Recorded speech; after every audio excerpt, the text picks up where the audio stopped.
Will you pray with me?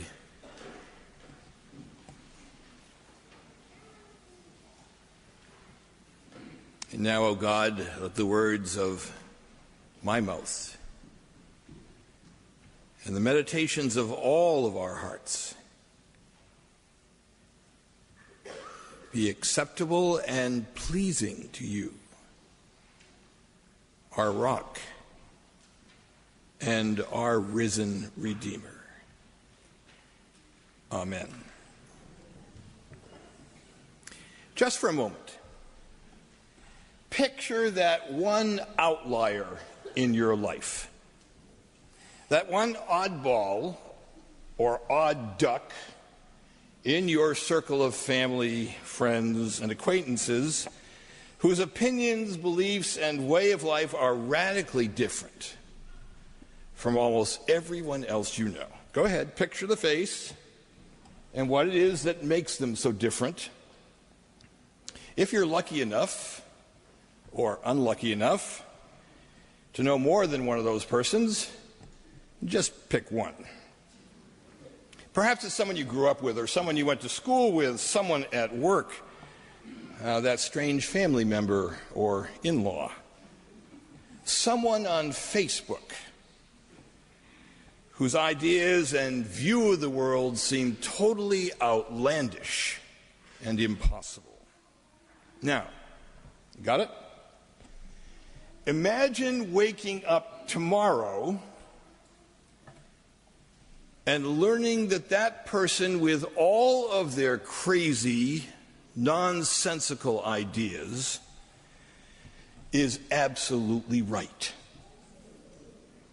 about everything. Wouldn't that cause you to rethink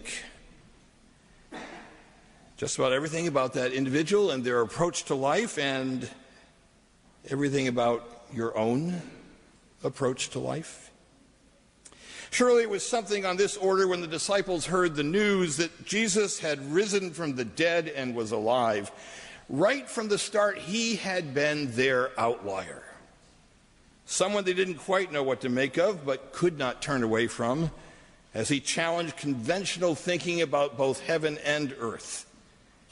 But this news that he was alive again after being brutally killed on Friday, imagine Stefan Clark or Trayvon Martin or anyone from Parkland or the Pulse, emerging from their grave, their body still riddled with modern-day nail holes. Imagine. For the disciples, this news was beyond their wildest imagining, though he told them about it over and over again. More than a shock, it was news that changed everything for them. Their view of Jesus, their view of the world, their view of themselves, causing them to take stock of everything they thought they knew about life and death and the world and God and everything they had experienced with that man named Jesus. Whatever else Easter may be or mean for us, it is first and foremost an invitation to take a fresh look at life and how to make the most of it.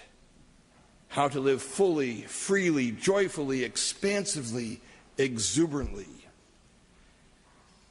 Whenever we or anyone else turns Easter and the good news of Jesus' resurrection into some kind of rigid demand about how to think or act, we distort and destroy the heart of this day, which is simply this: an open invitation to come see what God can do.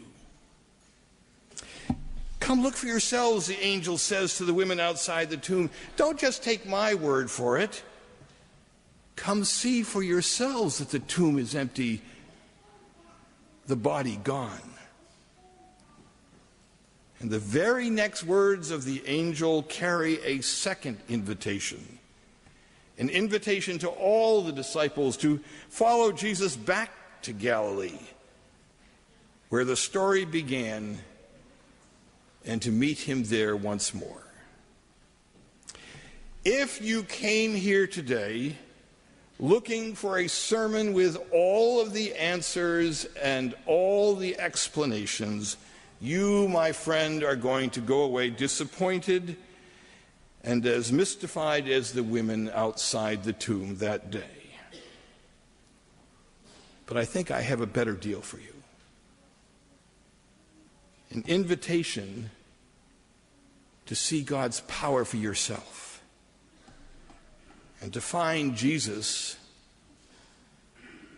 in the most familiar places of your life. 6 weeks ago in this church, we began our Lenten journey with Jesus in the far northern reach of Galilee. Before setting his face toward Jerusalem and beginning his march toward the cross, Jesus had spent the bulk of his ministry in Galilee.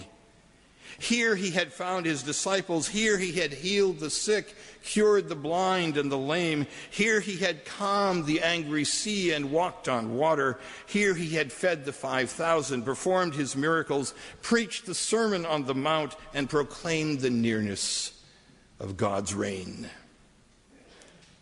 And through it all, the disciples had been with him, watching him, listening to him, questioning him, learning from him, not always understanding or believing him, but hanging out with him day and night. And now, on the day of resurrection, comes the message that if they would see the risen Jesus, if they would know he was truly alive, they should head back to Galilee, to the ordinary and familiar places of their life. Tempting as it may be to gape at the empty tomb or to revel in the festive joy of this day, the invitation today is the same as it was 2,000 years ago, to look for the risen Christ and God's vindication in the ordinary, familiar places and people of our lives. In our homes, our schools, our places of work and leisure, the stores and coffee shops we frequent, the gas station and mall, and most of all, whenever and wherever it is we find our hearts stirred, whether by grief or love or unexpected joy, by compassion, even by righteous anger. For that is where we find Galilee today.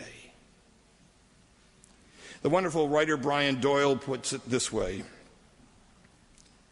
whether you believe he rose from the dead and again walked the earth, or you do not believe such a tall tale, the inarguable fact is that his insistence, his story, his wild message has persisted and grown beyond comprehension. Why?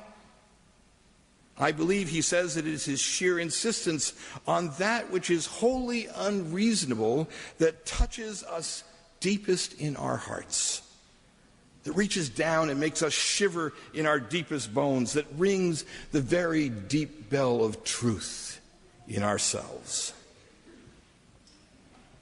I believe, he concludes, his message and his genius has persisted because it is finally about hope and about the very deepest feelings we have as humans, feelings so deep inside us that they burst out only occasionally and are often terrifying and rattling when they erupt. Now, because I was born, raised, and educated in New Hampshire, I am legally obligated to once a year recite a Robert Frost poem. And Easter is as good a day as any to do that, especially for this poem. I'm going out to clean the pasture spring. I'll only stop to rake the leaves away and wait to watch the water clear, I may. I shan't be gone long. you come too. I'm going out to fetch the little calf that's standing by the mother. It's so young, it totters when she licks it with her tongue. I shan't be gone long. You come too. Like the poet farmer, the Easter angel does not beg or cajole or holler or insist, but simply invites us to come along and be part of the story wherever we are, including the most routine, ordinary parts of our lives. The question is not where do you stand today in terms of believing or not believing the Easter message, but where will you be tomorrow? Will you still be here like an amateur forensic investigator digging around in the dustbin of history and a vacated grave, trying to make absolute sense of it all? Or will you be on the road back to Galilee? Not fully sure of what you believe or don't believe, but willing to give it a try anyway. Because here's the thing. You don't have to have it all figured out. I don't have to have it all figured out. What to make or not make of Jesus rising from the dead. We don't have to have it all figured out in order to set out for Galilee. You just have to be willing or adventurous or curious enough to start moving in that direction, open to whatever or whomever you meet along the way. Another poet farmer named Wendell describes the strange road to Galilee this way. Every day do something that doesn't compute. Love the Lord. Love the world. Work for nothing. Take all you have and be poor. Love someone who doesn't deserve it. Denounce the government and embrace the flag. Give your approval to all you cannot understand. Ask the questions that have no answers. Invest in the millennium, plant sequoias. Say that your main crop is the forest you did not plant and will not live to harvest. Hear the faint chattering of the songs that are to come. Laugh. Be joyful, though you've considered all the facts. Practice resurrection. As for me, I'm going out to Galilee, to where it all began. To dusty roads and broken lives and hearts and hope made new.